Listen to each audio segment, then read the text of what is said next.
In a quiet and affluent neighborhood in Fremont, California, a place where nights are usually filled only with the sounds of birds and a gentle breeze, not screams.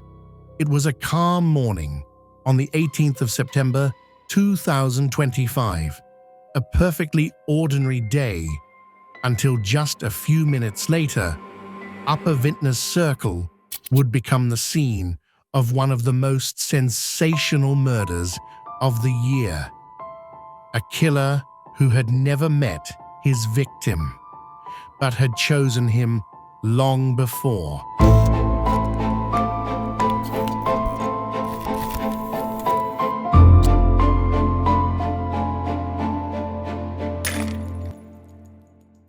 David Brimmer, 71 years old, a resident of this peaceful street, became the victim of an attack that was neither a crime of passion nor a family dispute, but a calculated hunt. The attacker, a 29-year-old man of Indian origin named Varun Suresh, had selected him in advance. But why and how? Police arrested a 29-year-old man on a murder charge. Crown Force Sarah Stinson spoke with neighbors and has tonight's top story. Varun Suresh did not have a spotless past. In April 2021, the Hyatt Place Hotel in Fremont was evacuated after a suspicious bag was left in the lobby. Police moved in quickly. The bag wasn't a bomb, but it sent a clear message. In questioning, Suresh said he believed the hotel's CEO was a pedophile and that he intended to hunt him down. Official charges: making a false bomb threat, criminal threats, and unlawful entry. He was arrested, but eventually released.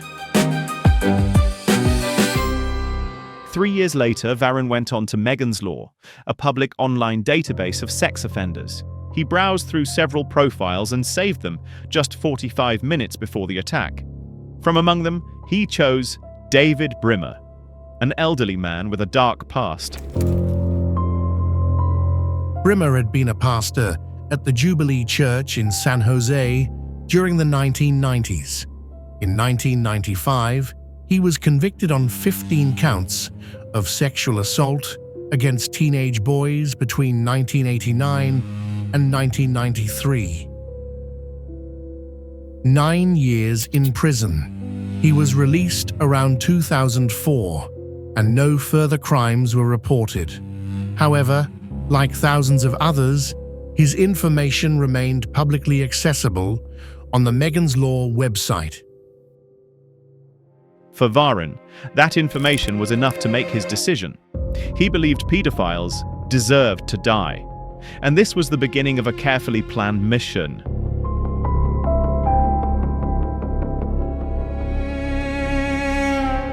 Suresh dressed formally, carrying a briefcase and a notepad, pretending to be a tax accountant. He moved from house to house, quietly observing Brimmer's property without raising suspicion. When he reached Brimmer's door, he politely greeted him, shook his hand, and confirmed that this was the right man. Then he dropped the bag and notepad on the ground, and everything escalated quickly into violence.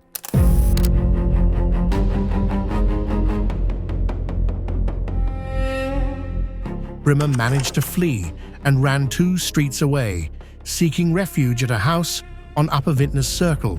As he banged on the door and screamed for help, Varun followed with a determined stride. Along the way, he asked him, "Do you believe in God? It's time for your last words." Brimmer took shelter in an open garage and begged the homeowner to call 911. Varun pretended the victim was delusional to gain the homeowner's trust. Moments later, he broke down the door and entered the kitchen. He placed the knife against Brimmer's throat and said, "It's over. You must repent." The homeowner shouted, "Don't do this here." Brimmer seized the moment to run, but stumbled on the lawn. Suresh caught up, slit his throat several times, deeply, and then he stopped. He didn't run. He waited for the police. When officers arrived, David Brimmer lay on the ground with deep knife wounds. Resuscitation attempts failed. Next to him stood Varun Suresh. The bloodstained knife was recovered at the scene.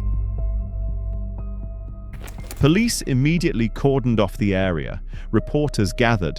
Shocked residents watched from their windows. This quiet neighborhood was now at the center of a sensational crime.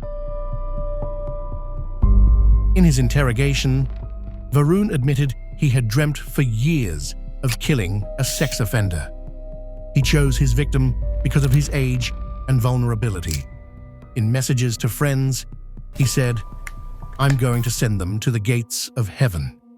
And then, in a calm voice, he added, "Killing him was actually fun." He showed no remorse. He even said that if he hadn't been arrested, he would have called the police himself. The murder of David Brimmer and Varun Suresh's unflinching confessions set off a wave of public reaction across media and social networks. Within hours, hashtags like #JusticeOrMurder and #FremontKilling were trending. Some users, pointing to the victim's past, described Varun as delivering justice, writing, "When the law does nothing, people take matters into their own hands."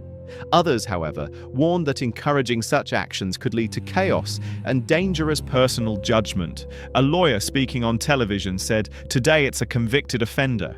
Tomorrow it could be an innocent person. Law must not be replaced by emotion." In Upper Vintner's Circle, residents were shocked. On one hand, the victim had a notorious past. On the other, the violence had unfolded right outside their homes. Conversations revolved around safety concerns and ethical debates about vigilantism. Police stressed that the incident was targeted and isolated, attempting to restore calm, but the public debate continued. This case goes far beyond a simple murder. It is a mirror reflecting several uncomfortable truths at once. On one hand, a system that publishes offenders' information to protect the public. On the other, individuals who might use that information to carry out their own form of justice. Varun Suresh neither knew the victim nor held a personal grudge. He saw information online, judged, and decided to kill. Meanwhile, society itself became divided. Some viewed him as a hero, others as a killer. The Upper Vintner's Circle case is a wake-up call for us all, about the thin line between justice and revenge, about the responsible use of public information, and about how fragile the feeling of safety can be, even in the quietest of neighborhoods. Night has fallen again over the neighborhood. The street is silent, but something here has changed forever. On the same street, where once only birdsong was heard, now lingers the memory of a brutal killing. The Varun Suresh and David Brimmer case is not just a tragedy. It is a warning about the real world, about personal judgment, and about the decisions that can change everything.